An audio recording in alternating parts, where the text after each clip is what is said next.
Allah yang hidup, Allah pencipta, sumber kekuatan dan pemberi nafas hidup. Kami datang bersekutu sebagai keluarga besar masyarakat Kristen Indonesia di Canberra, mengucap syukur untuk kasih sayang-Mu sepanjang waktu hingga saat kami memasuki waktu menjelang akhir tahun 2024. Tidak dapat kami ungkapkan betapa indah penyertaan-Mu dalam berbagai kehidupan yang telah kami lalui. Engkau menguatkan kami dalam melalui pergumulan, menghibur dalam kedukaan, menjadi kawan ketika kami sendiri, atau menjadi orang asing di suatu tempat.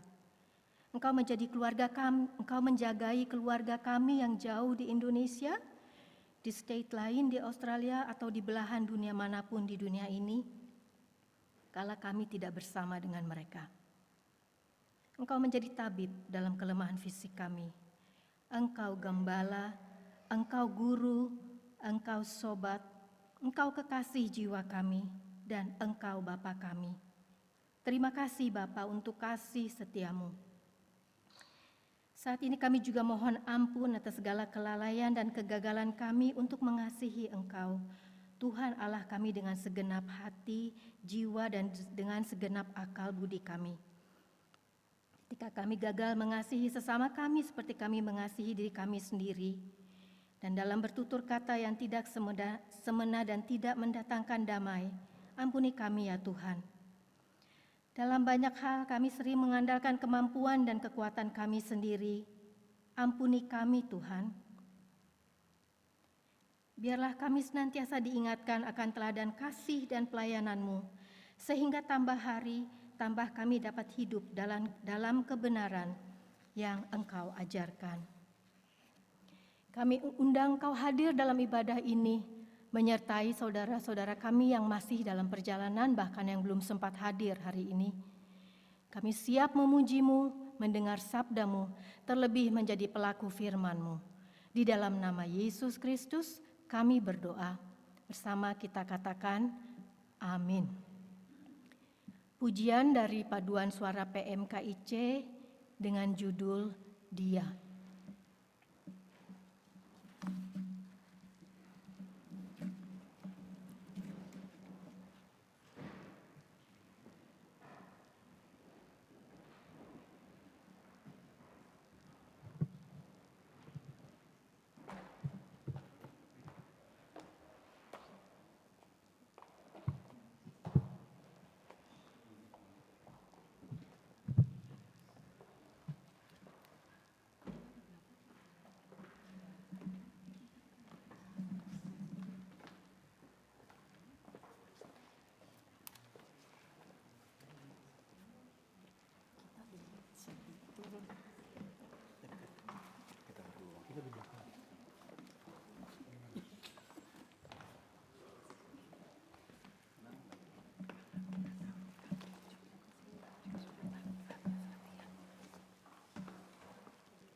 Pembacaan Alkitab pada hari ini diambil dari kitab Wahyu 13 ayat 1 sampai 18. Binatang yang keluar dari dalam laut.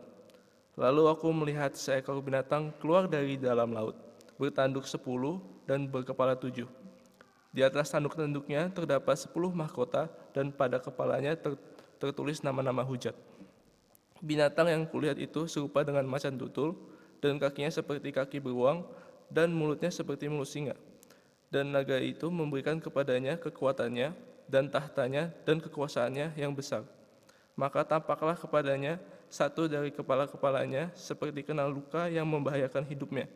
Tetapi luka yang membahayakan hidupnya itu sembuh. Seluruh dunia heran lalu mengikut binatang itu. Dan mereka menyembah naga itu karena ia memberikan kekuasaan kepada binatang itu. Dan mereka menyembah binatang itu sambil berkata, siapakah yang sama seperti binatang ini dan siapakah yang dapat berperang melawan dia? Dan kepada binatang itu diberikan mulut yang penuh kesombongan dan hujat. Kepadanya diberikan juga kuasa untuk melakukannya 42 bulan lamanya. Lalu ia membuka mulutnya untuk menghujat Allah, menghujat namanya, dan kemah kediamannya, dan semua mereka yang diam di sorga. Dan ia diperkenankan untuk berperang melawan orang-orang kudus, dan untuk mengalahkan mereka. Dan kepadanya diberikan kuasa atas setiap suku, dan umat, dan bahasa, dan bangsa. Dan semua orang yang diam di atas bumi akan menyembahnya, yaitu setiap orang yang namanya tidak tertulis sejak dunia dijadikan di dalam kitab kehidupan dari anak domba yang telah disembelih. Barang siapa bertelinga, hendaklah ia mendengar. Barang siapa ditentukan untuk ditawan, ia akan ditawan. Barang siapa ditentukan untuk dibunuh dengan pedang, ia harus dibunuh dengan pedang. Yang penting di sini ialah ketabahan dan iman orang-orang kudus. Binatang yang keluar dari dalam bumi. Dan aku melihat seekor binatang lain keluar dari dalam bumi dan bertanduk 2 sama seperti anak domba. Dan ia berbicara seperti seekor naga. Dan seluruh kuasa binatang yang pertama itu dijalankannya di depan matanya. Ia menyebabkan seluruh bumi dan semua penghuninya menyembah binatang pertama yang luka parahnya telah sembuh. Dan ia mengadakan tanda-tanda yang dahsyat, bahkan ia menurunkan api dari langit ke bumi di depan mata semua orang. Ia menyesatkan mereka yang diam di bumi dengan tanda-tanda yang telah diberikan kepadanya untuk dilakukannya di depan mata binatang itu. Dan ia menyuruh mereka yang diam di bumi supaya mereka mendirikan patung untuk menghormati binatang yang luka oleh pedang, namun yang tetap hidup itu. Dan kepadanya diberikan kuasa untuk memberikan nyawa kepada patung binatang itu, sehingga patung binatang itu berbicara juga dan bertindak begitu rupa, sehingga semua orang yang tidak menyembah patung binatang itu dibunuh.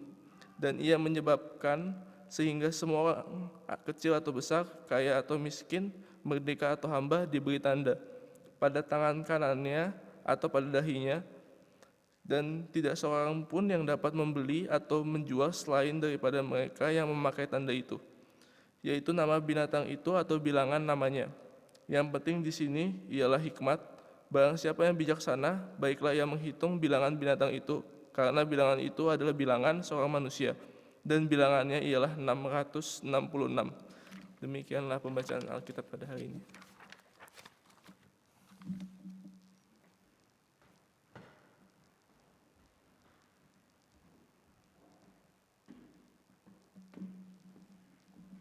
Terima kasih Nicholas. Sebelum memasuki pelayanan firman, kita akan menyanyikan satu lagu. Lagu ini cukup sering kita dengar. Saya mau bercerita sedikit tentang lagu ini bagaimana diciptakan.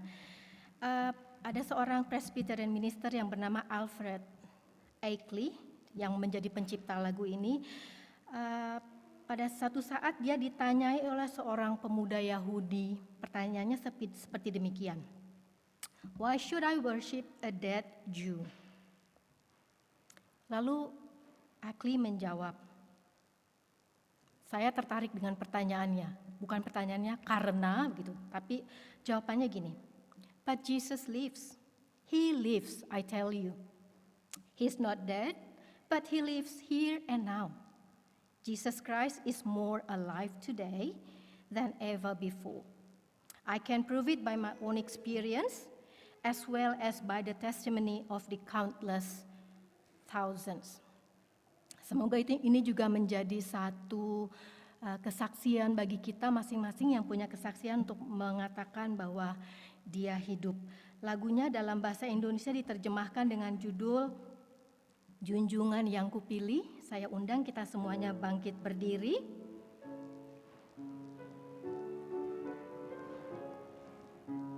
Kita akan menyanyikan 2 ayat ya.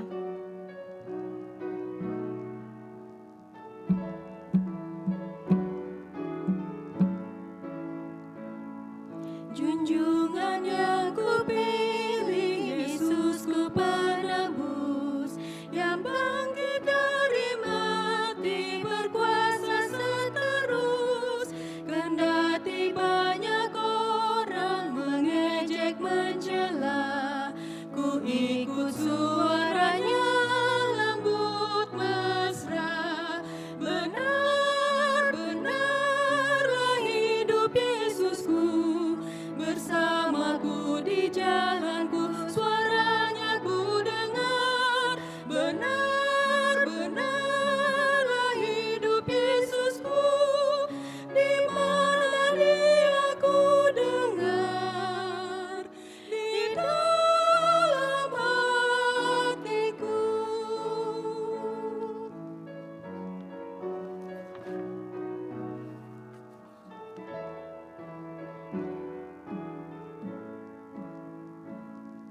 Menyanyilah umatnya, memuji Tuhanmu. Nyanyikan haleluya, agungkan Rajamu. Harapan bagi orang yang mau mencarinya, sebab Yesusmu hidup selamanya. Benar-benarlah hidup Yesusku, bersamaku di jalanku, suaranya ku dengar. Benar-benarlah hidup Yesusku, di mana Dia ku dengar, di dalam hatiku. Silakan duduk. Kurang familiar ya, saya lupa kita latihan sebelumnya. Saya pikir banyak yang tahu, mohon maaf. Kita mempersiapkan hati dan pikiran untuk mendengarkan sabda Tuhan yang akan disampaikan oleh Pendeta Remy Vanggide dengan tema Gereja di Tengah Dunia. Dipersilakan Pak Remy.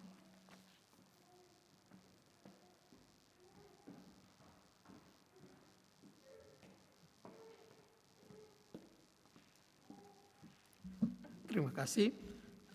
Baiklah Bapak Ibu, kasih Tuhan sekalian, sebelum kita merenungkan firman Tuhan, baiklah kita lebih dulu menghadap Tuhan dalam doa, mohon bimbingan Roh Kudus. Kita berdoa. Bapa di sorga, kami bersyukur kepadamu bahwa di dalam ibadat bulanan kami, Persekutuan Masyarakat Kristen Indonesia di Canberra, Tuhan memberikan kami kesempatan yang istimewa untuk membaca dan merenungkan firman-Mu. Ajarlah kami ya Tuhan yang membutuhkan pengajaran, hiburkan kami yang membutuhkan hiburan, kuatkan kami yang membutuhkan penguatan, tegurlah kami yang membutuhkan teguran ya Tuhan. Dan biar firman-Mu datang dan berkuasa atas kami, dan oleh kuasa Roh Kudus kami boleh hidup sebagaimana yang firman-Mu kehendaki. Di dalam nama Tuhan Yesus Kristus, Juru Selamat kami, firman yang hidup itu, kami sudah menaikkan doa ini. Amin. Selamat siang Bapak Ibu kasih Tuhan sekalian, selamat hari Minggu. Terima kasih tadi sudah dibacakan oleh Nikolas kitab Wahyu pasal 13 ayat 1 sampai selesai pasal ini, yaitu ayat yang ke-18. Bapak Ibu sekalian, saya harap mengerti bahwa kitab Wahyu ini memang penuh dengan kiasan-kiasan yang melambangkan atau mengkiaskan apa yang sudah, yang sedang dan yang akan terjadi berkaitan dengan kehidupan gereja di tengah-tengah dunia ini. Bapak Ibu, sekali lagi saya ingatkan bahwa kalau saya mengatakan gereja itu sama sekali saya tidak berkata-kata tentang gedung ini atau gedung yang manapun yang lain, tetapi orang-orang yang ada di dalamnya. Sebab gereja sendiri dalam bahasa asli Alkitab berarti punya minimal 2 arti yang sangat penting. kata eklesia yang berarti yang dipanggil keluar, orang-orang yang Tuhan panggil keluar dari dunia yang gelap untuk mengikuti terang Sang Juru Selamat. Yang kedua kata kuriakos yang berarti yang adalah milik Tuhan. Jadi orang-orang yang milik Tuhan, yang merupakan milik Tuhan Yesus di tengah-tengah dunia ini. Bapak Ibu kasih Tuhan sekalian, kata tema gereja di tengah dunia di situ memang masih terlalu lembut dibandingkan dengan cerita yang ada di dalam apa yang ditulis dalam kitab Wahyu pasal 13 ini. Kalau Bapak Ibu mungkin tidak ada yang ingat lagi atau beberapa bulan yang lalu atau hampir setahun mungkin saya pernah berkhotbah di sini dari Wahyu pasal 12 yang menceritakan bagaimana naga yang melambangkan iblis itu mengejar perempuan yang melambangkan gereja perjanjian lama, berusaha membunuhnya tapi gagal. Kemudian naga itu berusaha membunuh anak dari perempuan itu, yaitu Yesus, tapi juga gagal. Dan akhirnya itu ada dalam Wahyu 12. Dan akhirnya di akhir dari Wahyu pasal 12, saya bisa bacakan ayat 17 dan ayat 18, dikatakan demikian. Maka marahlah naga itu kepada perempuan itu, lalu pergi memerangi keturunannya yang lain, yang menuruti hukum-hukum Allah dan memiliki kesaksian Yesus. Yang dimaksud dengan keturunan perempuan itu yang menuruti hukum-hukum Allah dan memiliki kesaksian Yesus itu ya gereja. Karena gerejalah yang bersaksi tentang Kristus ke tengah-tengah dunia ini. Jadi setelah iblis gagal untuk membunuh gereja, membasmi gereja perjanjian lama, kemudian gagal juga membunuh Yesus lewat Herodes dan Pilat orang Yahudi dan sebagainya. Iblis gagal membunuh Yesus. Sekarang misinya ialah dia pergi untuk memerangi gereja. Dia pergi memerangi gereja sepanjang zaman sampai Tuhan Yesus datang kembali. Dan ia tinggal berdiri di pantai laut. Nah Bapak Ibu sekalian, lalu memang di dalam pasal 13 dikatakan lalu aku melihat seekor binatang keluar dari dalam laut. Bapak Ibu sekalian, laut yang dimaksud di sini bukan laut-laut yang indah di Pantai Kuta atau di pantai-pantai di sekitar New South Wales dan sebagainya, bukan. Laut ini seperti saya katakan tadi, kitab Wahyu ini penuh dengan kiasan. Jadi laut ini juga satu kiasan. Dan tokoh pendiri kalau mau dikatakan salah satu, bukan satu-satunya, salah satu yang ikut mendirikan gereja Presbyterian atau gereja Protestan di dunia, yaitu John Calvin, pernah mengatakan bahwa yang paling berkenan atau yang paling pantas menafsirkan Alkitab adalah Alkitab itu sendiri. Dan kita bisa menafsirkan kitab Wahyu pasal 13 ayat 1 ini tentang laut khususnya dari misalnya kitab Nabi Yesaya pasal 57 ayat yang ke-20. Saya bacakan bagi Bapak Ibu sekalian, Yesaya 57 ayat 20. Tetapi orang-orang fasik adalah seperti laut yang berombak-ombak, sebab tidak dapat tetap tenang dan arusnya menimbulkan sampah dan lumpur. Jadi laut yang dimaksud di sini adalah orang-orang fasik yang ada di dunia ini. Orang-orang yang tidak mau percaya pada Tuhan, orang-orang jahat. Dan mengapa laut dikiaskan pada sesuatu yang buruk Bapak Ibu? Karena pada masa itu mungkin Israel sekarang karena sudah jadi negara maju, canggih, jadi sudah bisa disiasati, diatur, didesain atau di-arrange begitu macam, sehingga sudah ada tempat-tempat wisata laut yang indah. Saya belum pernah ke Israel, tapi mungkin Bapak Ibu yang sudah pernah atau minimal sudah lihat gambarnya di TV atau YouTube atau apapun mungkin bisa melihat itu. Tetapi pada masa perjanjian lama, bahkan sampai masa perjanjian baru, masa kitab Wahyu ditulis pada abad pertama ini, laut itu bukan tempat yang enak dinikmati bagi orang-orang Yahudi, orang Israel pada masa itu. Gelombang laut di sana cukup ganas. Sering musuh datang menyerang Israel dari laut dan sebagainya. Banyak nelayan tenggelam dan seterusnya. Belum laut mati, laut-laut yang lain yang tidak menyenangkan. Sehingga laut dijadikan kiasan untuk sesuatu yang tidak baik. Juga dalam seperti Yesaya 57 tadi mengatakan, laut dikiaskan sebagai orang-orang yang jahat, bangsa-bangsa yang tidak percaya yang ada di dunia ini. Nah Yohanes melihat, Tuhan Yesus memberikan penglihatan pada Yohanes, ada seekor binatang keluar dari dalam laut. Nah menurut bagian lain kitab Wahyu, yang dimaksud binatang itu adalah satu kekuatan. Bisa kekuatan pemerintah yang jahat, kekuatan sistem apapun yang jahat. Nah, Maas 11 sampai ayat 18 ada kekuatan yang lain lagi yang akan kita bahas kemudian. Nah, binatang ini bertanduk 10, berkepala 7. Di atas tanduk tanjungnya terdapat 10 mahkota, kepalanya tertulis nama-nama hujat. Jadi kata 7 dan 10 itu, angka 7 dan 10 itu dalam tradisi Yunani kuno itu merupakan angka-angka sempurna atau angka-angka lengkap. Artinya binatang ini kuat. Dia punya kekuatan yang luar biasa.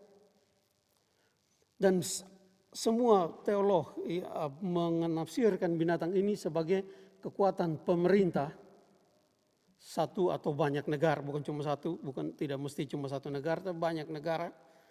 Dan yang dihasilkan olehnya misalnya sistem-sistem ekonomi, politik dan sebagainya, militer dan sebagainya, yang keluar dari tengah masyarakat yang memang fasik, jahat, seperti yang dikatakan oleh Yesaya pasal 57 tadi. Jadi ini kekuasaan yang keluar dari masyarakat yang memang tidak percaya. Saya lupa siapa nama ahli politiknya, tapi pernah menanggapi hasil-hasil pemilihan umum di mana-mana di dunia. Ada seorang ahli yang mengatakan pemimpin yang terpilih itu adalah cermin orang-orang yang memilih. Di Indonesia Bapak Ibu tidak usah terlalu pikirkan terlalu serius, cukup doakan saja. Di Indonesia waktu saya pulang beberapa bulan yang lalu, orang-orang mengatakan ya jelas saja kita pemimpinnya begini karena yang pilih-pilih berdasarkan money politik, jadi hasilnya begitu pemimpinnya. Nah itu contoh kecil tapi cukup nyata Bapak Ibu. Nah tapi bukan hanya pemimpin yang dipilih secara demokratis, pemimpin yang brutal, diktator yang brutal pun itu memang hasil dari masyarakatnya. Tidak mungkin satu negara orangnya baik semua seperti Rasul Paulus, lalu tiba-tiba rajanya seperti Nero atau Idi Amin. Tidak mungkin. Tidak mungkin satu negara orangnya bijaksana semua seperti Raja Salomo, lalu pemimpinnya jahat seperti Hitler. Tidak mungkin terjadi. Dan ini yang dikatakan di sini, bahwa dari dunia yang jahat itu muncullah pemimpin itu. Nah memang kitab Wahyu ditulis pada abad pertama, jadi kemungkinan salah satu pemimpin yang dilukiskan di sini adalah Kaisar Nero. Karena Kaisar Nero inilah yang membunuh Rasul Paulus dan Rasul Petrus. Dan banyak menimbulkan kekejaman. Kita waktu tidak cukup karena sesudah ini ada ibadat gereja Saint Andrew lagi. Tapi kalau Bapak Ibu baca kekejaman Kaisar Nero itu luar biasa. Saya sebut satu saja, misalnya dia memerintahkan anggota pasukannya membakar kota Roma sebagian besar. Lalu dia menuduh itu yang bakar orang Kristen. Dan dia mulai menyiksa, membunuh banyak orang Kristen. Disalibkan, hidup-hidup, dibakar di pinggir kota dan sebagainya. Nah tetapi bukan cuma dia pasti yang dimaksudkan dengan binatang. Binatang ini ada banyak kekuasaan yang lain. Sekitar 100 tahun sebelum Tuhan Yesus lahir, ada yang seorang pemimpin dari hasil pecahan kerajaan Yunani kuno, pecah menjadi 4 dan salah satunya dipimpin oleh seorang raja yang bernama Antiochus Epiphanes keempat. Nah Epiphanes itu artinya menyatakan diri. Jadi dia menyatakan diri sebagai orang yang kejam. Dia masuk ke bait suci, dia membunuh para imam, dia hancurkan mezbah penyembahan Tuhan, lalu dia ganti dengan mezbah penyembahan dewa Zeus. Dan beberapa pemimpin lain sebelum dan sesudah itu digambarkan ini. Dan binatang ini kuat. Nah ayat 2 sampai ayat yang kedua, Bapak Ibu sekalian, itu ada lukisan binatang itu seperti apa, mulut singa dan seterusnya. Dapat kekuatan dari naga ya, ayat 2, dan naga itu memberikan kepadanya kekuatan. Artinya kekuasaan ini diberikan kekuatan oleh iblis memang untuk menyusahkan, untuk menyiksa, membunuh, menyusahkan orang-orang percaya, gereja. Nah, lukisan binatang itu dalam ayat yang kedua, macan tutul, kakinya seperti beruang, mulutnya seperti singa, dan sebagainya. Itu kalau Bapak Ibu rajin membaca Alkitab, itu adalah gabungan dari 4 binatang yang dilihat oleh Nabi Daniel dalam Daniel pasal 7. Daniel melihat 4 binatang yang berbeda-beda dan kurang lebih 4 itu dikombinasikan jadi satu menjadi binatang yang ada dalam Wahyu 13 ini.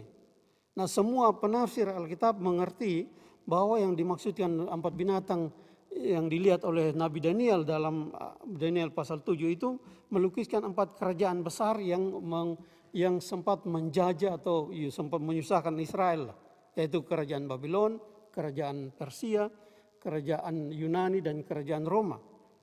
Nah, jadi Rasul Yohanes mendapat penglihatan dari Tuhan Yesus bahwa semua kekuatan dunia yang pernah memusuhi gerejanya sekarang bergabung untuk menyusahkan gerejanya. Keempat binatang itu tergabung jadi satu sekarang. Jadi tidak peduli lagi itu mau Persia, Babylon, Yunani atau Uni Soviet atau Korea Utara, semua pada dasarnya datang dari satu sumber, yaitu dari naga itu sendiri, dari iblis yang memang mempunyai satu misi menghancurkan gereja Tuhan. Jadi gereja berada di tengah dunia yang seperti itu. Nah, itu dilukiskan pada abad-abad awal gereja bertumbuh. Bapak Ibu mungkin pernah tahu di gereja masing-masing di Indonesia atau di pelajaran agama di sekolah-sekolah ada seorang tokoh gereja yang bernama Athanasius. Karena dia berani melawan semua tantangan dari dunia. Lalu muncul satu istilah dalam bahasa Latin yang saya tidak begitu hafal. Tapi kira-kira istilah itu mengatakan begini, Athanasius contra mundum. Artinya Athanasius melawan dunia. Dan Athanasius ini bapak gereja. Tokoh gereja yang sangat penting. Jadi berarti bukan cuma Athanasius, tapi bisa dikatakan gereja memang melawan dunia. Maksudnya dunia bukan secara geografis letaknya tempat secara tempat, tetapi dunia dalam hal kekuasa, roh, pengaruh dan sebagainya. Itu memang melawan gereja. Jangan heran Bapak Ibu, Alkitab pernah mengatakan bahwa siapa yang mau menjadi sahabat dunia ini akan menjadi musuh Allah. Kalimat-kalimat ekstrim seperti itu keluar dari firman Tuhan Bapak Ibu, bukan karangan beberapa teolog ekstrim yang konservatif, yang radikal yang memang ingin supaya semua orang-orang menjadi fanatik dan sebagainya. Tapi itu firman Tuhan mengingatkan. Nah, ini terjadi. Bapak Ibu sekalian, kita lanjutkan. Dalam ayat yang ketiga dikatakan bahwa salah satu dari kepalanya kena luka yang membahayakan hidupnya. Dalam bahasa Inggris kalau ada yang lebih mengerti dikatakan mortal wound. Jadi luka yang membahayakan hidupnya atau luka yang mematikan. Tapi luka yang membahayakan hidup itu sembuh. Seluruh dunia heran lalu mengikut binatang itu. Ini bagian yang tidak begitu gampang ditafsirkan, tetapi kebanyakan teolog percaya bahwa yang dimaksud dengan luka yang mematikan tetapi sekarang kelihatan sembuh itu adalah waktu Tuhan Yesus mati dan bangkit. Seperti janji Tuhan kepada Adam dan Hawa dalam Kejadian 3. Engkau akan meremukan tumitnya dan dia akan meremukan kepalamu. Jadi yang dimaksudkan ialah memang iblis akan menyakiti gereja, tumit gereja akan hancur oleh terkaman iblis. Tetapi kepala gereja itu Kristus akan menghancurkan kepala iblis. Nah, sekali lagi kita pahami penuh dengan kiasan. Jadi hanya kiasan bahwa dia sembuh, tetapi apakah dia betul-betul sembuh? Tidak. Suatu saat dia akan mati juga karena luka di kepalanya ini. Tetapi di mata dunia dia kelihatan sembuh sebab dia masih berkuasa. Dia masih berpengaruh, memberikan pengaruh pada penguasa-penguasa politik, ekonomi dan sebagainya untuk melancarkan kekuasaan mereka melawan firman Tuhan. Sehingga dunia kagum kepada penguasa ini. Dan banyak yang mengikutinya. Banyak yang mengikutinya. Sejak zaman perjanjian baru, awal perjanjian baru dulu, memang sudah ada kesaksian Bapak Ibu yang mungkin tidak semuanya ditulis dalam Alkitab. Bahwa ketika orang Kristen ditindas habis-habisan oleh penguasa Romawi, sebelum abad keempat Kaisar Konstantin Agung insaf dan menjadi Kristen. Sebelumnya itu orang Kristen ditindas secara luar biasa. Seperti tadi saya katakan lewat Kaisar Nero, Kaisar Caligula, Kaisar Agustus, Kaisar Vespasius dan misal Jenderal Titus yang menghancurkan Yerusalem pada tahun 70. Pada masa-masa itu Bapak Ibu, banyak orang percaya, orang Kristen, anggota gereja yang menjadi pengkhianat. Mereka tidak tahan dengan siksaan itu lalu mereka berbalik. Murtad, tidak percaya kepada Kristus, bahkan mengkhianati gereja. Nah, dan bukan cuma mereka tentu saja, tetapi penduduk dunia yang lain.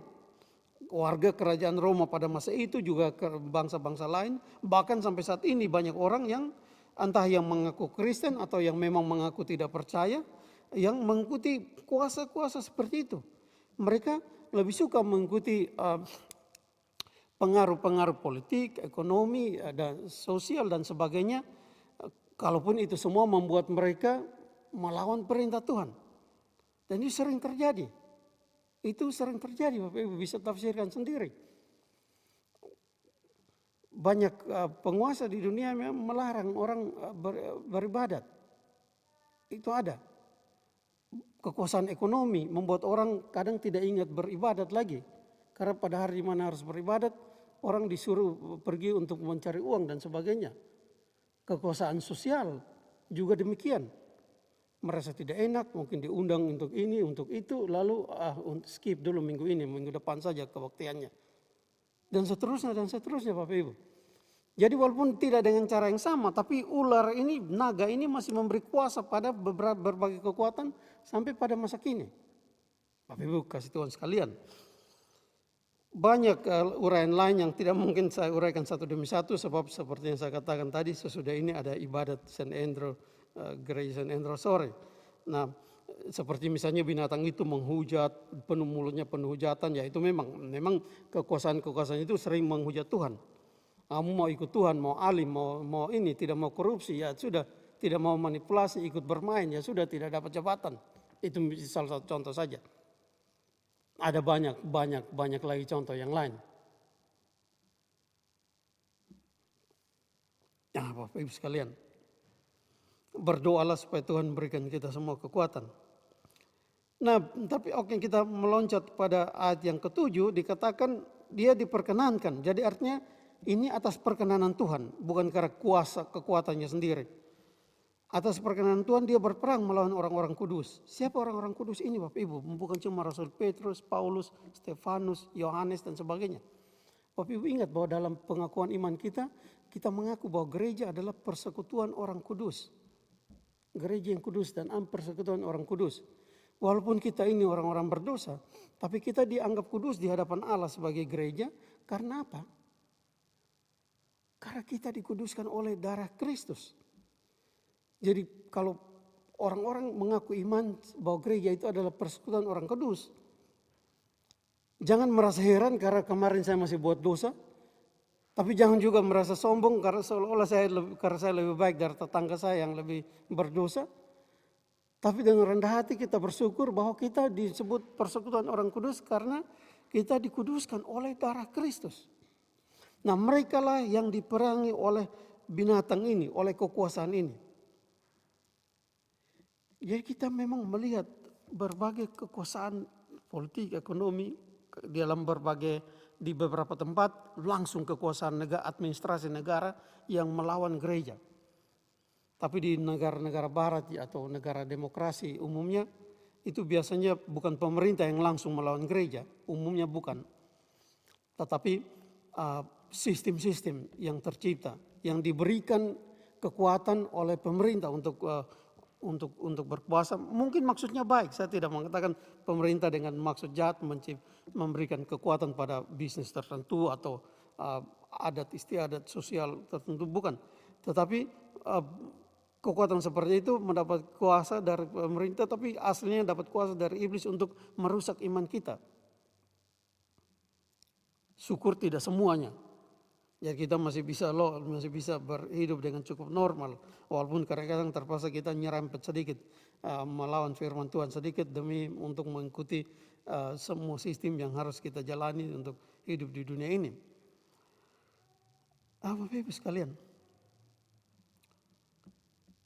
lalu dikatakan dalam ayat yang ke-8, dan semua orang yang diam di atas bumi akan menyembahnya, yaitu setiap orang yang namanya tidak tertulis sejak dunia dijadikan di dalam kitab kehidupan dari anak domba yang telah disembelih itu. Pertama-tama kita harus mengerti bahwa yang dimaksud, yang dikiaskan sebagai anak domba yang telah disembelih itu adalah Tuhan Yesus Kristus sendiri.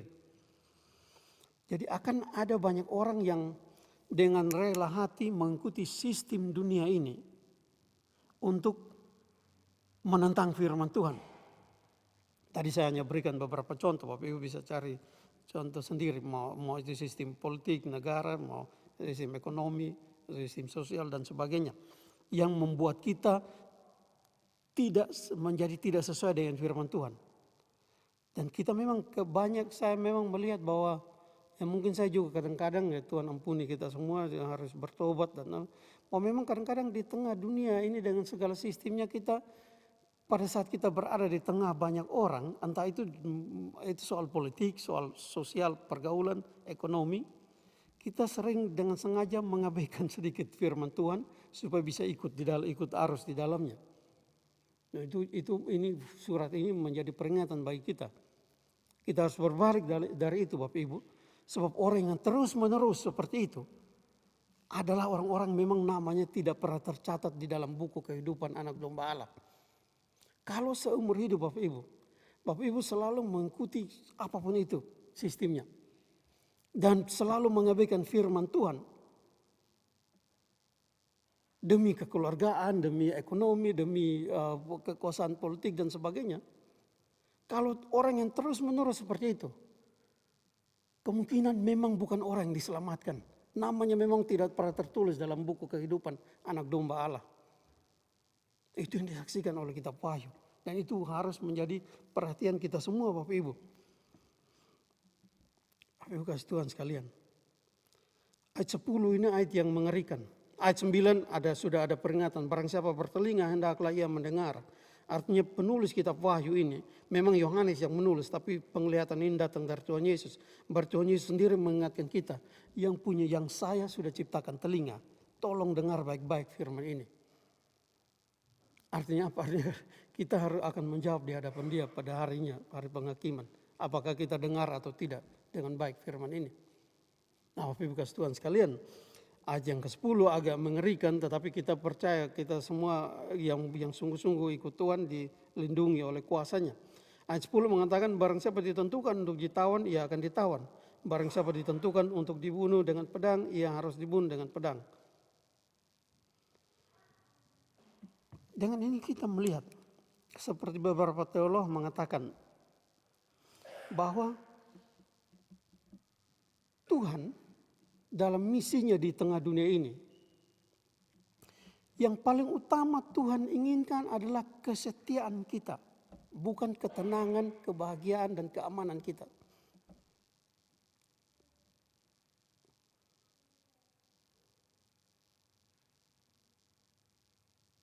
Kemanusiaan saya sebenarnya juga tidak terlalu suka mendengar kata-kata ini. Tapi oleh kuasa Roh Kudus kita harus dengar, yang punya telinga harus dengar. Dalam mengatur dunia ini, mengatur kita, yang umatnya yang masih ada di dunia ini, yang belum bersama Dia di surga. Yang utama Tuhan kehendaki ialah kita setia. Kita setia. Yang utama Tuhan kehendaki bukanlah kita selalu aman, selalu sehat, selalu sejahtera secara ekonomi, tidak. Tuhan itu bukan perhatian Tuhan yang utama. Tapi yang paling utama Tuhan kehendaki kita setia. Gerejanya yang mula-mula setia, dan itu mereka sudah buktikan. Mereka kebanyakan setia. Mau Yerusalem dihancurkan, mau umat Kristen dibawa ke kekuasaan Romawi, disiksa, diadu dengan binatang buas di Kolosium dan sebagainya. Mereka banyak yang setia. Dan Wahyu melukiskan dalam bagian lain, mereka sekarang bersama Tuhan dengan pakaian putih, mengangkat daun palma dan memuji Tuhan di sana. Bapak Ibu sekalian, memang teologi yang benar tidak selalu menyenangkan telinga kita. Kalau Bapak Ibu pelajari Perjanjian Lama, kitab Raja-Raja, Bapak Ibu akan melihat bahwa nabi-nabi palsu itu jauh lebih populer dan jauh lebih menyenangkan orang daripada nabi-nabi yang asli diutus oleh Tuhan. Raja-raja, rakyat semua lebih suka dengar nabi palsu. Ada satu peristiwa, tapi saya tidak mau membuat khotbah ini terlalu panjang. Ketika Raja Israel mau perang dan suruh dengar nabi yang mana, dia suka dengar nabi palsu. Dan seterusnya. Tetapi bersyukurlah kita Bapak Ibu atas kehendak Tuhan, Dia memperdengarkan firman-Nya pada kita. Itu bukan berarti Tuhan tidak sanggup melindungi kita. Kalau Dia mau, dan kita bisa selalu berdoa, minta pimpinannya, sebab Dia juga berjanji dalam bagian Alkitab yang lain bahwa kita tidak akan dicobai lebih dari kekuatan kita. Saya tidak mau membelokkan firman ini untuk menyenangkan Bapak Ibu supaya jangan terlalu merasa tertekan oleh firman ini, tetapi beberapa teolog melukiskan mengapa rasul-rasul, nabi-nabi dulu sampai begitu sadis yang mereka alami. Mereka mengalami penyiksaan luar biasa. Ada kemungkinan, dan ini hanya kemungkinan Bapak Ibu, tapi belum tentu 100% salah. Karena mereka mendapatkan anugerah dari Tuhan juga luar biasa. Rasul Petrus, Rasul Paulus, mereka dibunuh, disalibkan kaki di bawah, begitu sadisnya. Mengapa? Karena Petrus pernah melihat langsung sosok Yesus Juru Selamat itu. Jadi yang diberikan banyak penglihatan, diberikan banyak pengajaran, juga harus menanggung banyak. Tetapi, dan Paulus juga, dia melihat langsung Yesus dalam cahaya memanggilnya untuk bertobat. Jadi yang dialami juga luar biasa, penindasan, penyiksaan yang dialami juga luar biasa. Itu impas dengan apa yang dia dapatkan dari Tuhan. Tetapi walaupun kita mungkin diberikan lebih sedikit dari Tuhan, kita tidak langsung melihat Tuhan datang di tengah hari bolong seperti Paulus atau Petrus yang berjalan kemana-mana dengan Tuhan Yesus sampai melihat wajah Yesus berubah di atas gunung. Tapi ingat satu hal, naga itu tetap memberi kuasa kepada binatang-binatang sampai saat ini untuk menggoda kita tiap hari. Kalau tidak lewat penindasan, lewat kenikmatan. Maksudnya cuma satu, supaya kita meninggalkan Tuhan. Tapi ada penghiburan. Tentu Alkitab tidak mengajar kita untuk berspekulasi. Bahwa kira-kira saya sanggup gak ya menghadapi godaan iblis tiap hari. Tidak. Tapi Alkitab mengatakan satu kepastian. Bahwa bagi mereka yang namanya tertulis di dalam buku kehidupan, pasti akan bisa melewati itu. Bagaimanapun beratnya. Bapak Ibu kasih Tuhan sekalian. Yang penting di sini dikatakan di akhir ayat 10 ialah ketabahan dan iman orang-orang kudus. Saya menyelidiki Bapak Ibu dan saya mendengar dari banyak teolog bahwa dalam bahasa aslinya kata yang penting di sini ini tidak begitu nampak. Yang pasti ada dalam bahasa asli Alkitab ialah disinilah ketabahan dan iman orang-orang kudus. Artinya apa? Kalau dikatakan yang penting di sini itu himbauan, bukan? Himbauan seruan.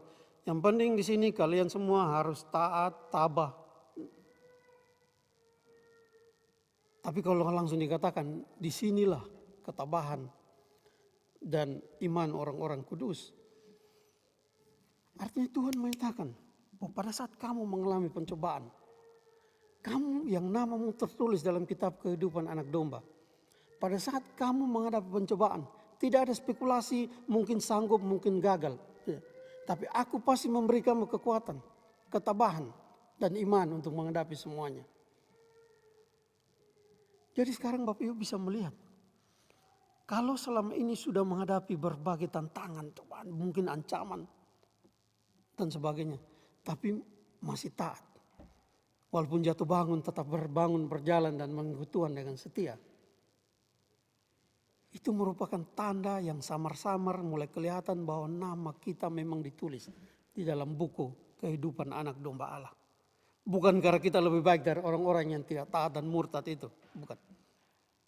Tapi karena nama kita ditulis dalam buku kehidupan anak domba Allah. Sehingga dia memberi kita kekuatan. Sebab apa? Kegagalan kita adalah kegagalan dia untuk memberi kita kekuatan. Jadi dia tidak akan, makanya Yesus katakan mereka tidak akan binasa sampai selama-lamanya. Dalam Yohanes 10 ayat 27, 28 dan seterusnya. Jadi percayalah Bapak Ibu. Kalau iman itu nyata dalam hidup kita setiap hari. Tantangan seperti apa di masa depan? Mungkin kita terantuk sedikit. Jatuh. Rasanya sudah hancur. Tapi tidak. Mengapa tidak? Karena namamu tertulis dalam buku kehidupan anak domba Allah. Jadi dia yang mengirimkan rohnya, kuasanya untuk membuat kita tetap bangkit dan terus mengikut dia sampai kedatangannya yang kedua kali. Sampai akhir hidup kita dan kedatangannya yang kedua kali. Bukan karena kekuatan kita, tapi karena kekuatannya yang dia berikan bagi semua orang yang ia selamatin, yang namanya dia tulis dalam buku kehidupan. Dan penulisan itu bukan baru dilakukan ketika kita taat dan setia, bukan. Penulisan itu sudah sebelum dunia dijadikan. Jadi dia sudah pastikan. Walaupun kita masih harus menghadapi pergumulan itu hari demi hari. Karena binatang itu masih berkuasa untuk melakukan berbagai hal lewat berbagai kuasa di dunia ini untuk menyusahkan kita atau berusaha untuk menjatuhkan iman kita. Nah, Bapak Ibu sekalian, bagian kedua dari bacaan kita ayat 11 sampai ayat 18 tentang satu binatang yang lain. Dan aku melihat seekor binatang lain keluar dari dalam bumi, bertanduk dua sama seperti anak domba, dan ia berbicara seperti seekor naga. Dalam berbagai terjemahan bahasa Inggris dikatakan dia kelihatan seperti anak domba, tapi suaranya suara naga. Apa yang bisa kita mengerti dari simbol kiasan seperti ini? Siapa yang sebelumnya sudah dikiaskan sebagai anak domba? Yaitu Tuhan Yesus Kristus sendiri. Nah, berarti binatang ini muncul dan dia menyatakan diri seolah-olah dia datang dari Tuhan. Kebanyakan teolog mengatakan ini adalah nabi-nabi palsu. Lembaga-lembaga agama palsu atau apapun itu. Dari luar kelihatan sebagai Kristus. Mungkin bicara tentang kasih dan sebagainya. Atau bicara tentang Alkitab bagian yang lain. Tetapi suaranya sebenarnya suara iblis, suara naga. Bapak Ibu sekalian, kita lompat sebentar ke ayat 18 supaya umpama pun kita tidak cukup waktu untuk membahas ayat-ayat selanjutnya, tapi sudah ada bekal bagi kita. Ayat 18 bagian awal dikatakan begini, yang penting di sini adalah hikmat, barang siapa yang bijaksana dan seterusnya. Ya, kita perhatikan saja dulu bagian awal ayat 18, yang penting di sini adalah hikmat. Nah, di akhir bagian pertama dari Wahyu 13 ini dikatakan ayat yang ke-10 bagian akhir ayat 10, yang penting di sini adalah ketabahan. Atau disinilah ketabahan dan iman orang kudus. Jadi menghadapi kuasa jahat, pemerintah, ekonomi, sosial dan sebagainya, yang menindas gereja harus tabah menghadapinya. Mungkin harus kehilangan sedikit keuangan atau banyak keuangan kita. Mungkin harus kehilangan sahabat, mungkin harus kehilangan beberapa orang kehilangan nyawa, mungkin harus terancam, terpaksa pergi dan sebagainya. Harus mungkin kehilangan jabatan dan sebagainya. Harus tabah. Tuhan akan memberi kekuatan. Itu terhadap kekuasaan yang pertama. Nah, binatang yang kedua ini adalah nabi-nabi palsu, spirit palsu yang menyerupai Yesus tapi suaranya bukan suara Yesus, suara naga. Terhadap binatang ini yang dipentingkan dalam ayat 18, yang penting di sini adalah hikmat. Jadi bukan soal yang utama, bukan soal ketabahan menghadapi siksaan, tekanan dan sebagainya lagi, tapi hikmat. Orang Kristen harus pintar. Gereja harus pintar. Harus berhikmat. Pintar sini bukan pintar berbagai ilmu pengetahuan yang lain, itu anugerah umum, siapapun bisa dapat kalau sungguh-sungguh belajar. Tapi pintar berhikmat di sini maksudnya adalah berhikmat menurut firman Tuhan. Supaya bisa membedakan, karena sama-sama muncul seperti anak domba, kita bisa membedakan suaranya itu suara anak domba atau suara naga. Dan itu banyak kali merupakan kelemahan orang Kristen masa kini. Saya pernah katakan dari mimbar ini mungkin berapa tahun yang lalu. Kalau ada satu pendeta atau ya pemimpin umat lah. Misalnya menggelapkan uang gereja. Atau selingkuh.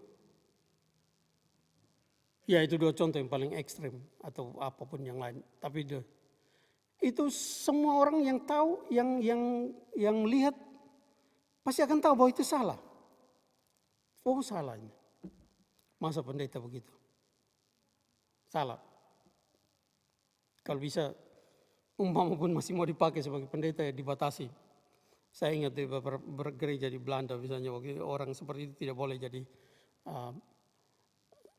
tidak berkhotbah lagi mungkin pakai sekolah minggu atau apapun. Tapi dibatasi, ada yang memang diberhentikan sebagai pendeta dan sebagainya. Karena itu gampang terlihat. Orang yang mungkin gereja cuma 1 tahun sekali pun pasti tahu itu salah. Orang yang cuma gereja Senin Kamis juga tahu itu salah, Bapak Ibu. Tapi kalau ada seorang pengkhotbah membawakan ajaran sesat yang sangat halus, karena dia kelihatan seperti domba, tapi suaranya suara naga. Kebanyakan orang Kristen pada masa kini pun tidak begitu waspada. Dan itu karena kekurangan hikmat firman Tuhan. Saya ingat pendeta Stephen Tong ketika dia membuka toko buku Momentum di Jakarta, Surabaya, Jogja, dan mungkin Denpasar juga saat itu. Beliau mengatakan motivasi apa yang membuat dia membuka toko buku yang menjual buku-buku Kristen yang baik. Beliau mengatakan karena orang-orang Kristen Indonesia umumnya rajin beraktivitas di gereja, rajin beribadah, tetapi sangat kurang dalam memahami teologi Alkitab.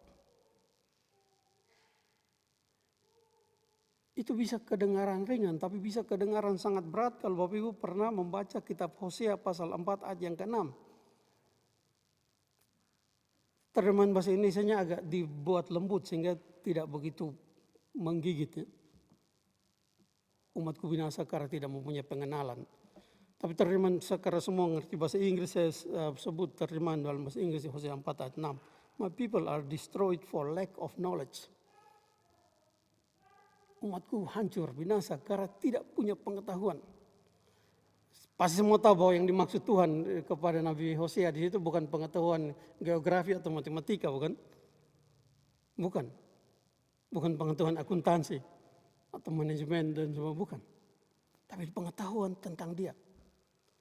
Pengetahuan tentang Tuhan itu bahasa kerennya apa, Bapak Ibu? Teologi.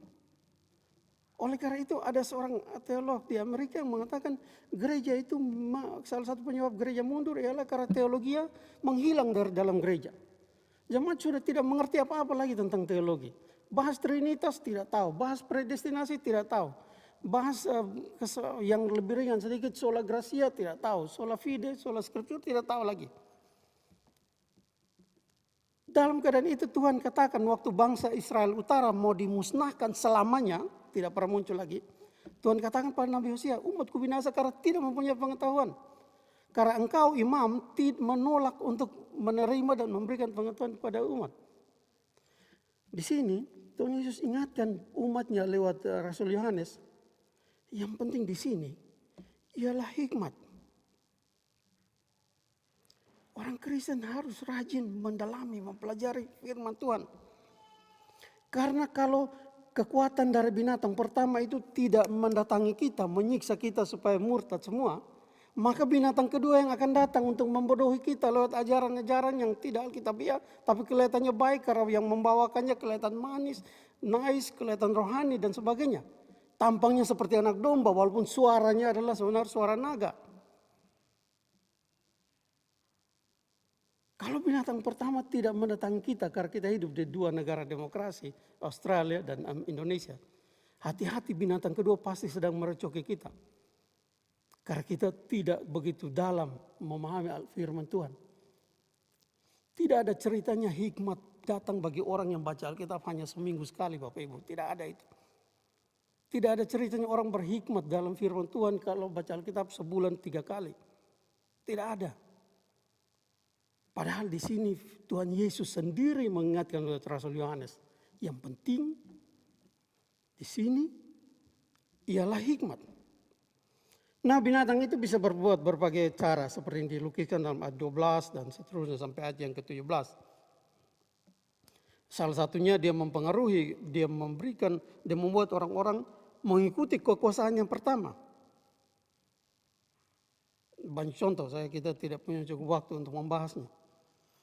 Tetapi kalau kita berhikmat, kalau firman Tuhan adalah makanan kita sehari-hari, dan doa mohon bimbingan Roh Kudus adalah ucapan kita sehari-hari, kita akan cukup mempunyai hikmat untuk menghadapi entah binatang pertama, entah binatang kedua. Tuhan Yesus kiranya memberkati, memberi kita kekuatan dan hikmat, dan terutama berdoa supaya oleh kuasa Roh Kudus kita diberikan kekuatan. Sebab ini Dia sendiri yang mengatakan bahwa mungkin dua-dua, mungkin salah satu pasti akan menyerang kita. Dan saya menitik beratkan, karena keterbatasan saya sebagai manusia, saya memang sedikit menitik beratkan pada binatang kedua. Mengapa? Karena saya hanya bisa melihat dengan mata kemanusiaan saya bahwa kita ini hidup di dua negara demokrasi yang bebas. Penyiksaan langsung hampir tidak ada. Siapa yang pernah digampar orang waktu mau beribadah, baru mau masuk ke gedung gereja, entah di Indonesia maupun sini, rasanya tidak ada. Siapa yang pernah dilempari batu waktu parkir mobil di depan gedung GPB Immanuel atau GKI Panglima Polim, tidak ada. Apalagi kalau itu di Ambon, di Kupang, di Manado dan sebagainya, lebih tidak ada lagi. Mereka cari masalah itu namanya. Tapi binatang kedua pasti menyerang kita. Karena begitu banyak tele-evangelis, begitu banyak pengkhotbah YouTube, TV dan sebagainya. Kalau tidak berhikmat, kita akan dimangsa oleh binatang kedua ini. Tuhan Yesus kiranya memberkati kita. Ini nasihat Tuhan, seperti SSP kita disinggung beberapa kali, memasuki akhir tahun 2024 ini, kita harus menghidupkan lagi kewaspadaan kita, membangun hikmat kita dengan kuasa Roh Kudus dan firman Tuhan. Amin.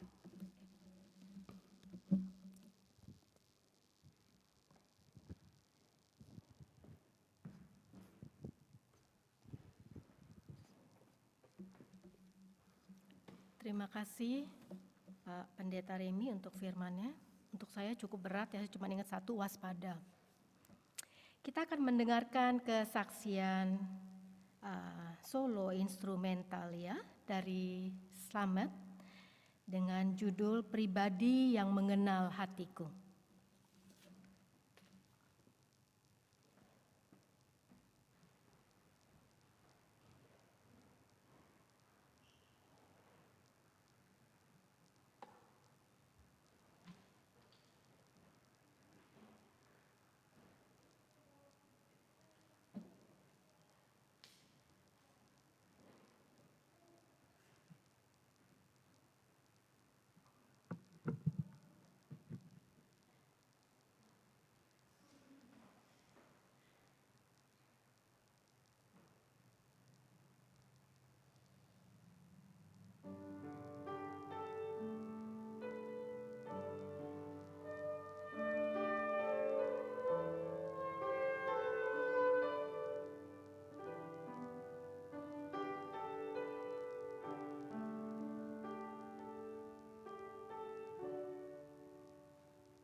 Terima kasih, selamat. Ini perdana yang ketiga, saya lupa.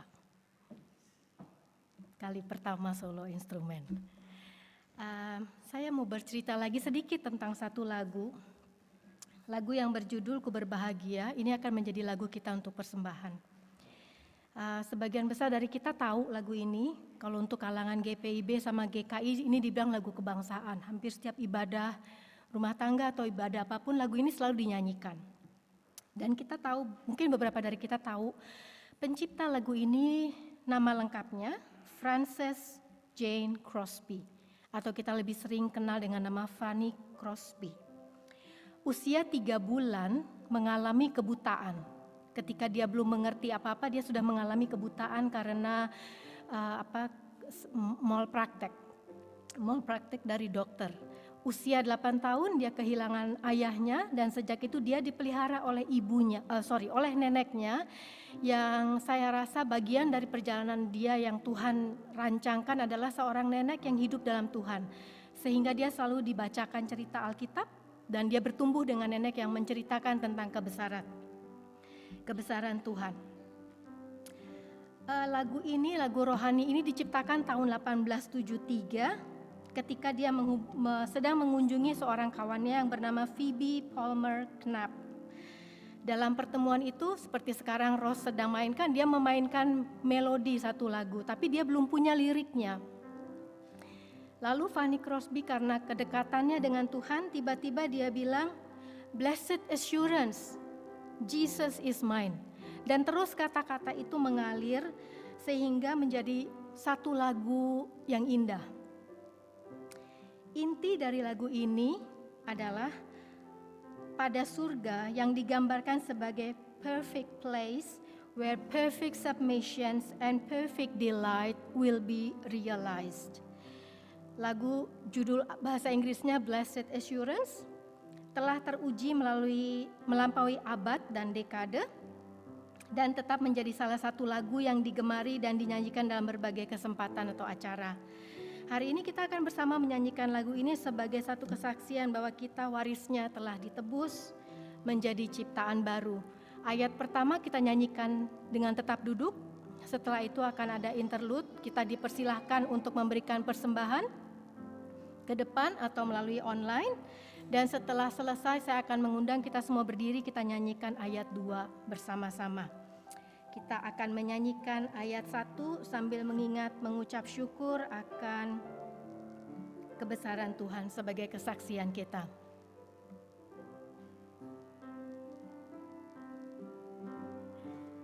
Ku berbahagia, yakin teguh, Yesus abadi kepunyaanku. Aku warisnya, ku ditebus, ciptaan baru, Roh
Saya undang kita semua bangkit berdiri, sama-sama kita nyanyikan bait yang kedua.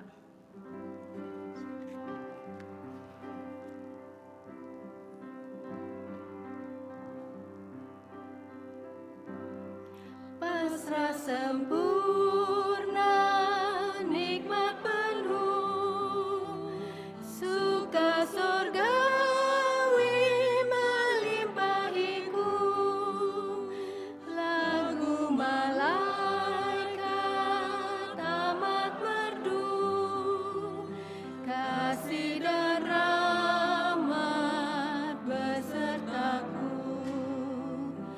Aku bernyanyi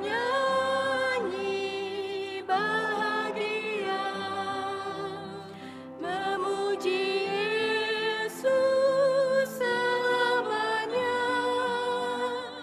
Aku bernyanyi bahagia, memuji Yesus selamanya. Dipersilakan duduk, kita akan masuk dalam doa persembahan dan syafaat.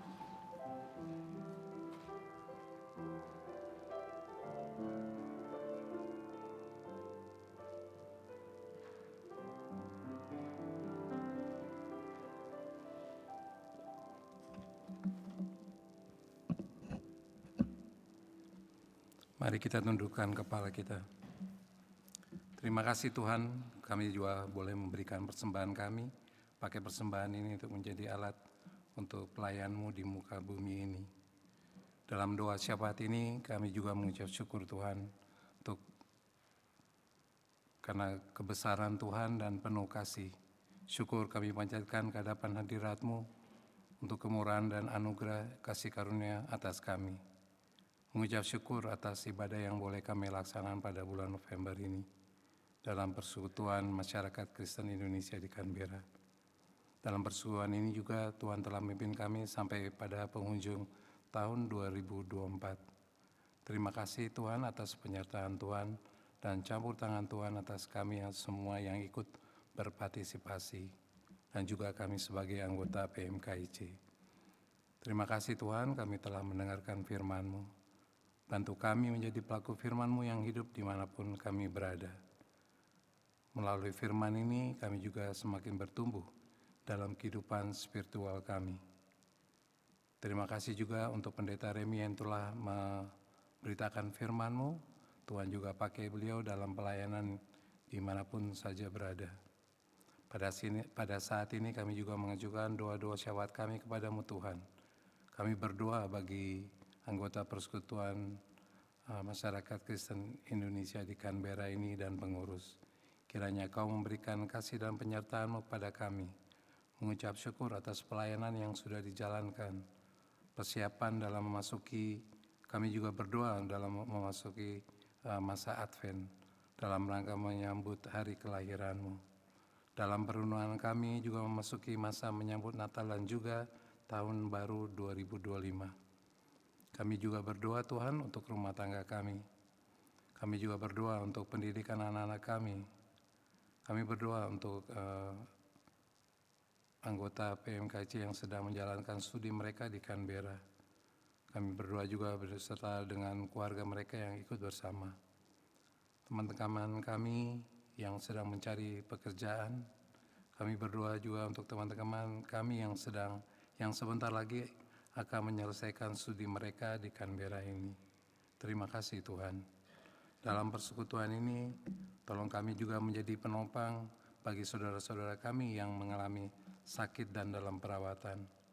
Bantu dan pulihkan mereka Tuhan, berikan kekuatan dan kesehatan.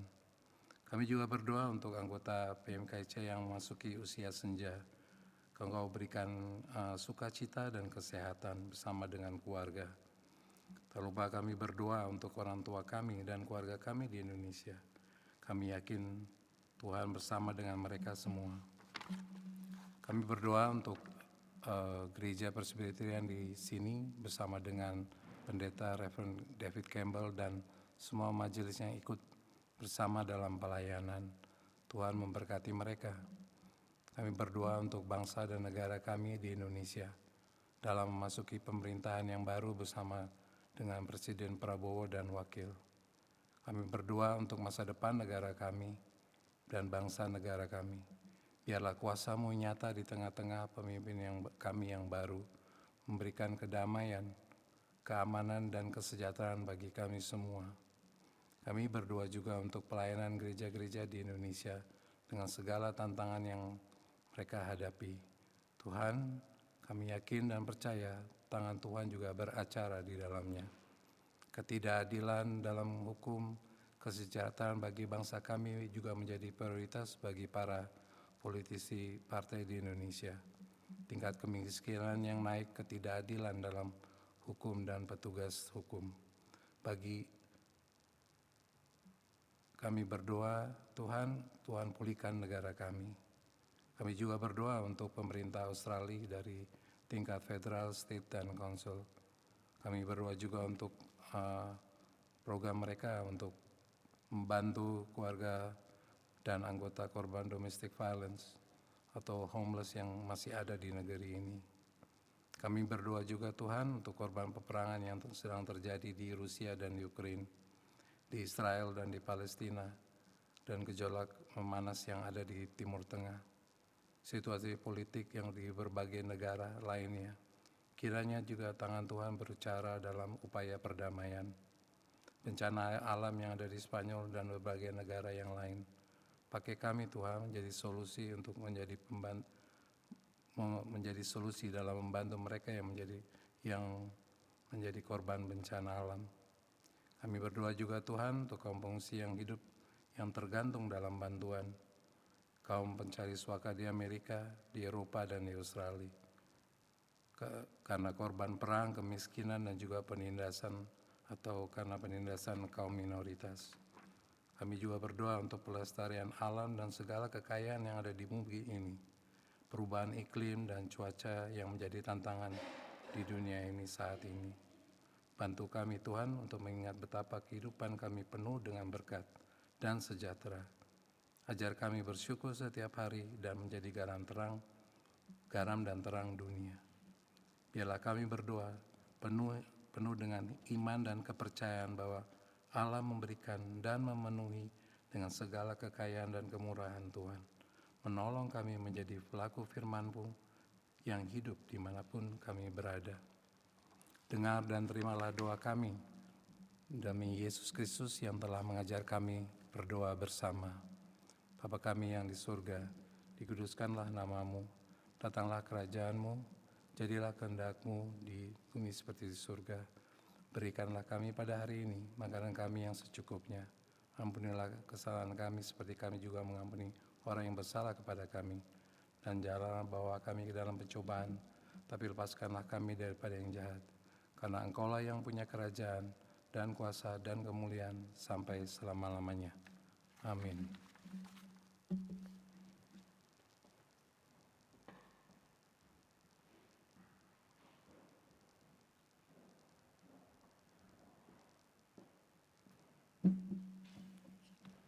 Kita akan mengakhiri ibadah kita pada sore hari ini. Lagunya berjudul Ku Berserah Kepada Allahku. Semoga banyak yang lebih tahu lagu ini. Saya undang kita semuanya bangkit berdiri. Setelah kita menyanyi, saya mohon Pak Remi untuk memberikan berkat. Kita serahkan hidup kita meyakini bahwa setiap detik tak berhenti, walaupun di taufan ataupun gunung yang tinggi, Ia senantiasa menjaga kita.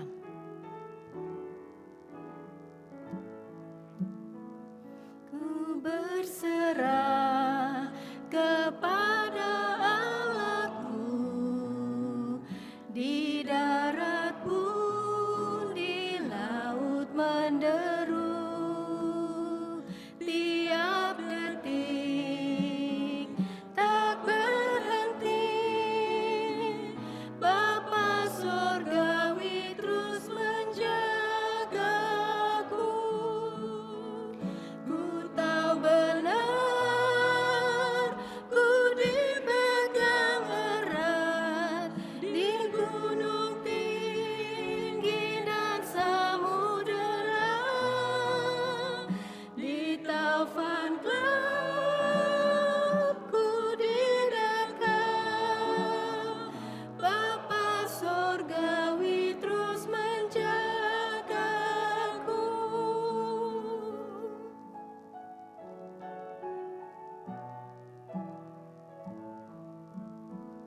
Meski berjalan di lembah gelap, Gembala baik membimbingku tetap.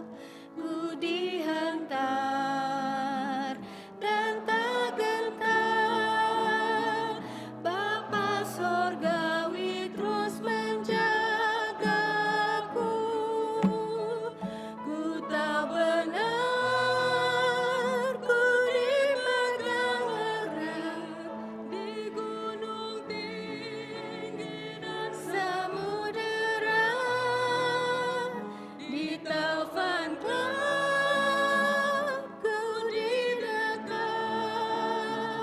Bapa Sorgawi terus menjagaku. Bapa Sorgawi terus menjagaku.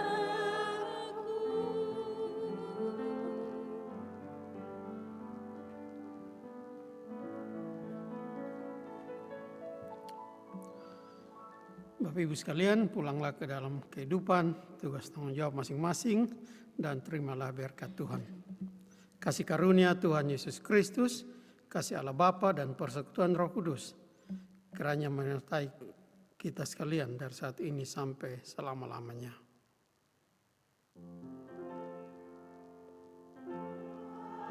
Amin. Amin.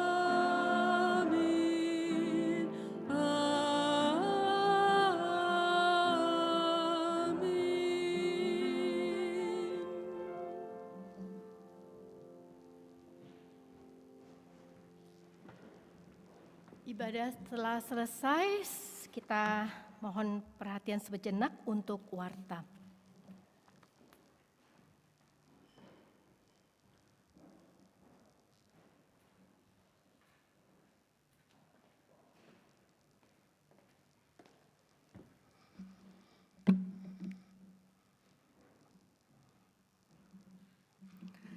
Selamat sore dan selamat hari Minggu teman-teman.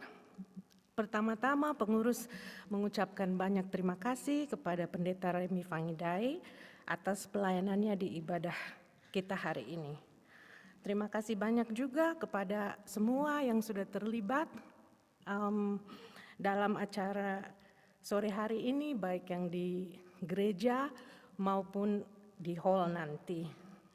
Kepada Peggy, pada Renata, kepada Rose, pada Pak Asher, Norma, dan Gerson, kepada pengisi acara Nicholas dan Iwan, dan juga Pak Yama sound system, dan David di belakang video system. Seperti yang Peggy bilang, kita baru pertama kali coba ini, so far so good. Dan juga kepada tim sekolah minggu, Hendra dan Jay, dan juga kepada tim untuk di hall nanti, Egy yang sudah menyiapkan makanan, dan juga Yana yang nanti akan membantu kita di hall. Maaf kalau ada yang saya lupa sebutkan, tapi kami sangat berterima kasih. Dan juga untuk teman-teman yang sudah siapkan dan bawa sajian, terima kasih banyak, Tuhan memberkati pelayanan kita semua. Selamat datang teman-teman, khususnya kepada yang baru pertama kali bergabung. Persekutuan kita ini persekutuan bulanan, dan biasanya kita bertemu di sini di hari Minggu kedua dari bulan Februari sampai Desember, kecuali waktu Paskah dan Natal, atau ada perubahan yang kita beritahu. Dengan senang hati kami menyambut teman-teman.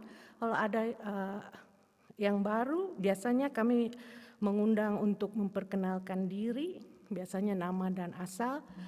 Boleh tolong saya dibantu, Matt? Thank you. Oh ya, saya lupa sebut terima kasih, selamat tadi. Dan tentu saja my lovely choristers, maaf saya lupa. Terima kasih sudah mengisi acara.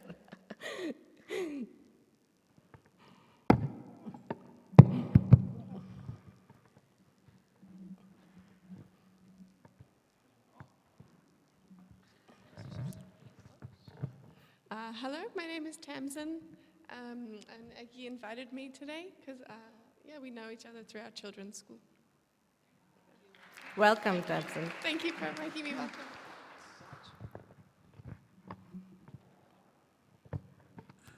Selamat sore, ya. Nama saya Yasinta, saya dari Jakarta.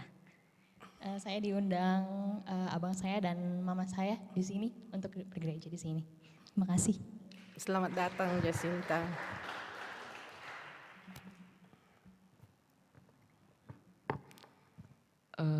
Selamat sore semuanya. Perkenalkan, nama saya Regina.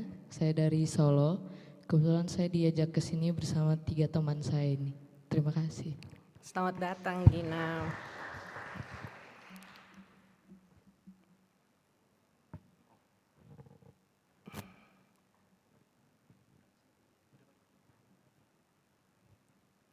Ada lagi? Enggak? Baju.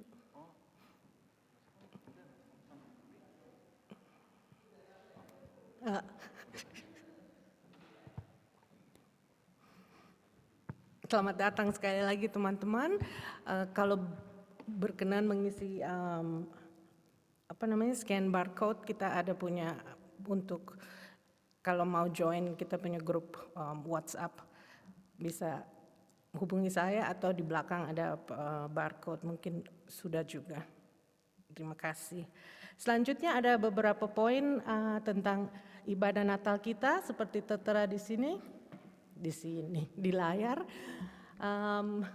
Kita akan, belum David, tolong kembalikan lagi.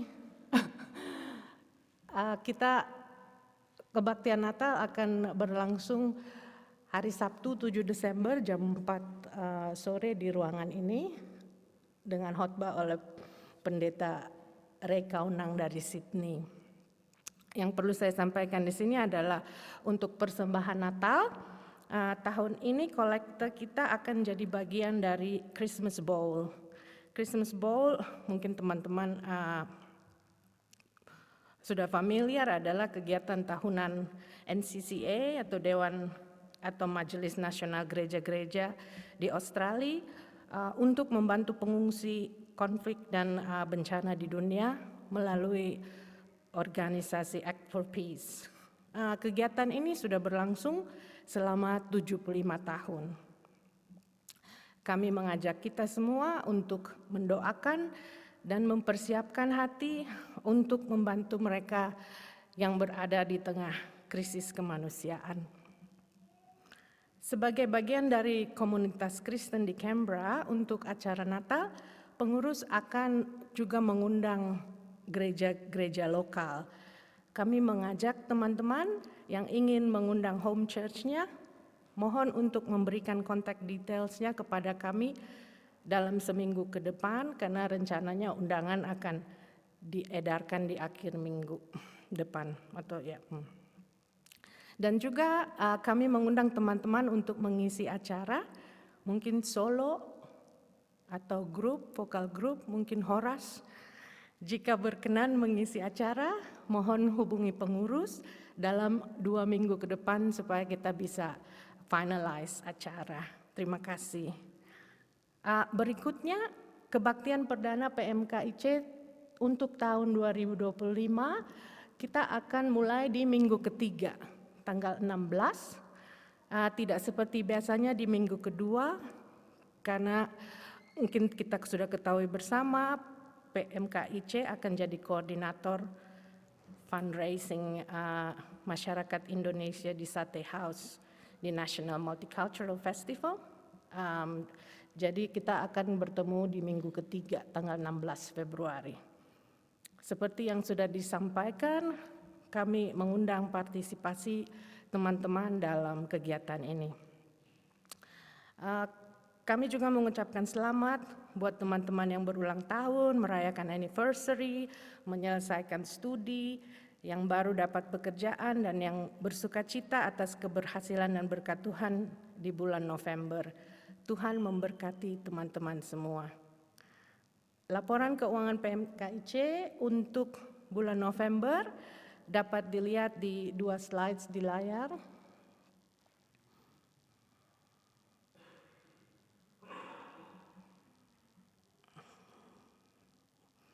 Dan kami juga berencana mengirim warta lebih lengkap, termasuk informasi tentang survei PMKIC di grup WA PMKIC. Demikian warta hari ini. Terima kasih banyak atas perhatiannya. Sekarang kami mengundang kita semua untuk ke hall, menikmati sajian yang sudah disiapkan dari dan untuk kita bersama. Juga kita akan melakukan perpisahan dengan teman-teman yang akan kembali ke Indonesia. Dan saya mengingatkan setelah Ramadhan, paduan suara akan latihan seperti biasa. Jadi jangan pulang dulu. Terima kasih banyak, Tuhan memberkati.